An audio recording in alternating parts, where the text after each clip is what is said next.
Bem-vindos a mais um Por Conta da Caixa, o podcast onde abordamos mensalmente temas que marcam a atualidade económica e financeira da Caixa e do país. Hoje, regressamos ao tema da sustentabilidade, desta vez para o analisarmos à luz da importância da integração dos fatores ESG de forma transversal na análise de risco de crédito das empresas. A Caixa é pioneira na integração dos fatores ESG na avaliação de risco de crédito às empresas.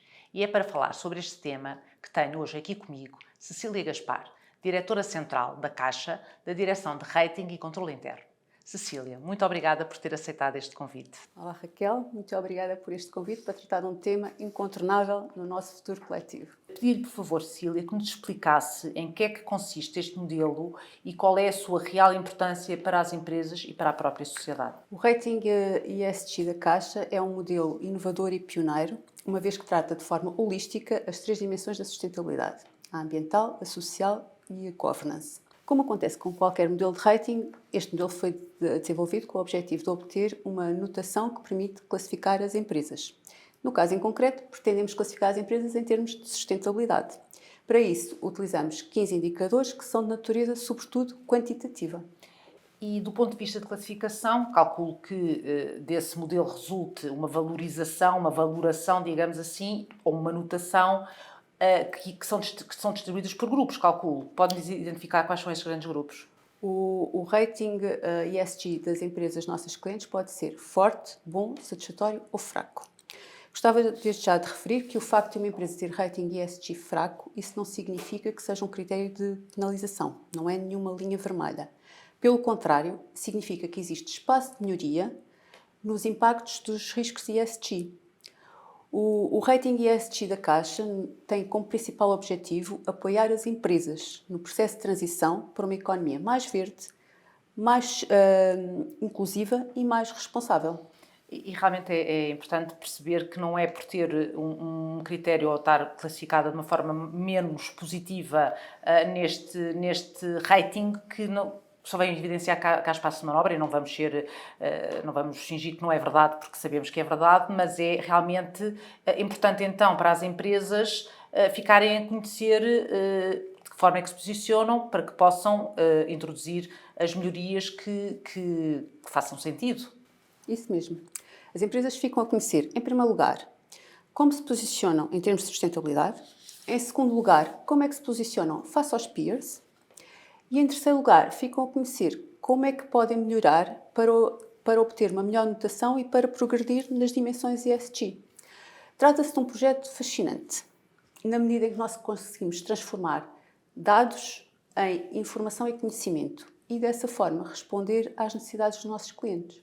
Não, sem dúvida que tocou aí num ponto muitíssimo importante, que é o fascínio que este tipo de informação nos traz, a materialização de realidades que parecem tão distantes, mas que acabam por ser uma realidade cada vez maior. Falando do modelo em si, pode, por favor, Cecília, detalhar-me, de forma sucinta, quais são os indicadores que o integram, calculo que estejam distribuídos por grandes grupos, começando, obviamente, pelos ambientais, que são os que estão mais na ordem do dia, e que calculo que falemos desde logo do risco climático.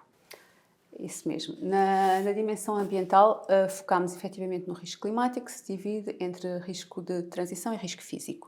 Assim, os indicadores que utilizamos são a intensidade carbónica, ao nível dos scopes 1, 2 e 3.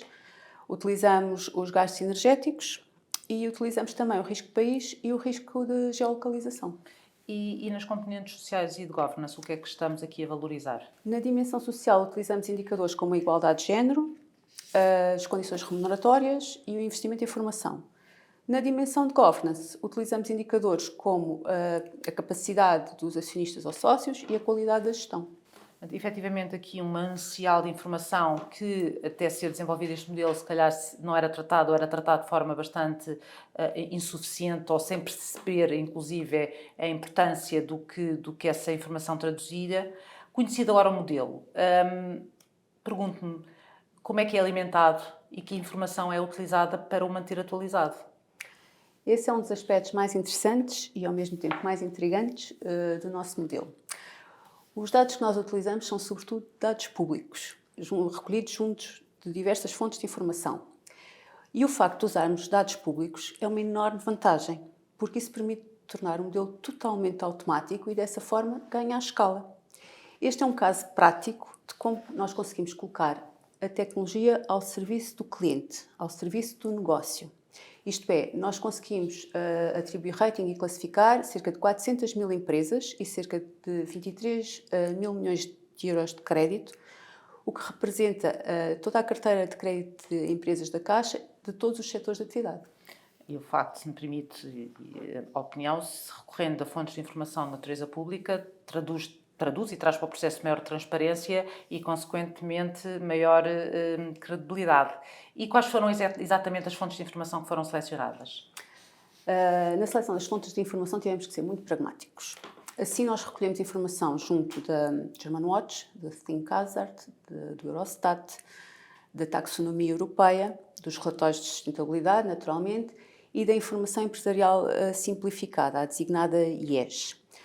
Também recolhemos informação junto das equipas comerciais da Caixa, que têm um conhecimento profundo dos nossos clientes e dos setores onde atuam. Pois, efetivamente, agora a nossa grande vantagem é a distribuição pelo país e o conhecimento que cada comercial tem dos seus clientes e do seu modelo de negócio. Voltando um pouco atrás, no que respeita ao risco climático, como é que a Caixa pode ser inovadora na abordagem que faz às empresas?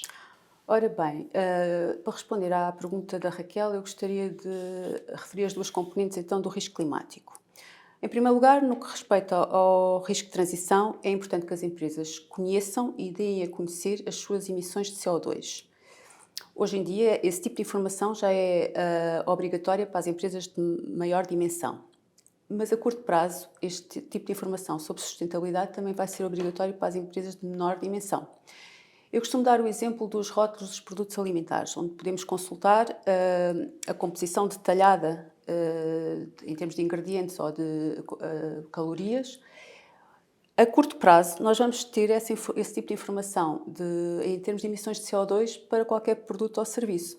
Aliás, este tipo de informação já é divulgado pelas empresas gasolineiras nos recibos que nos entregam quando nós abastecemos as viaturas. Pois, as empresas gasolineiras, naturalmente, atendendo ao tipo de atividade que têm, portanto, altamente poluente e altamente premente, que se fica a conhecer realmente as emissões de que são responsáveis. Mas, então, de acordo com a sua experiência, ao dizer-me que todas as empresas a breve trecho estarão comprometidas com a necessidade de cumprir estes critérios, como é que sente a sensibilidade que estas empresas apresentam para este risco de transição? A melhor resposta à pergunta da Raquel é depende, porque há setores e depende dos setores e depende da materialidade. As grandes empresas dos setores intensivos em carbono estão muito despertas para esta realidade. E aí falamos de empresas de setores como o oil and gas, a eletricidade, os transportes, a indústria transformadora, a agricultura e as atividades imobiliárias. As empresas de outros setores de atividade ou empresas de menor dimensão ainda não estão alerta para este tema.